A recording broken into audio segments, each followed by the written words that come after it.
ഓം പരാശക്തി നമ. ശാസ്ത്രം പഠിക്കണം, ധ്യാനം ശരിക്കണം എന്നൊക്കെ വലിയ ആഗ്രഹമുള്ള ഒരു ബ്രഹ്മചാരിണി. പക്ഷെ അവർക്ക് കിട്ടിയത് പഞ്ചകർമ്മ വിഭാഗത്തിൽ സേവ ചെയ്യാനാണ്. തിരുനാമ ജപത്തോടെ അവർ സേവയിൽ മുഴുകി. പക്ഷേ ധ്യാന പഠനാദികൾക്ക് സമയം കിട്ടിയതുമില്ല. അവരുടെ വിഷമം അറിഞ്ഞ് ജ്ഞാനസ്വരൂപിണിയായ അമ്മ അരുളി, മോളെ, അവിടെ വരുന്ന എല്ലാ സ്ത്രീകളിലും അമ്മയുണ്ട്.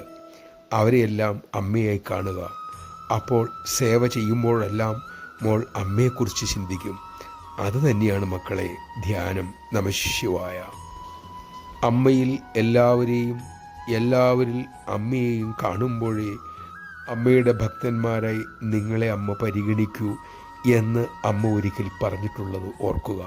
യോമാം പശ്യതി സർവത്ര സർവഞ്ചമയി പശ്യതി എന്ന ശ്ലോകത്തിലൂടെ ഭഗവാൻ കൃഷ്ണനും അറിയിച്ചത് ഇത് തന്നെ. എല്ലാവരിലും അമ്മ തന്നെയാണുള്ളത് എന്ന ഭാവത്തോടെ എല്ലാവരോടും പെരുമാറുവാൻ നമുക്ക് സാധിക്കട്ടെ.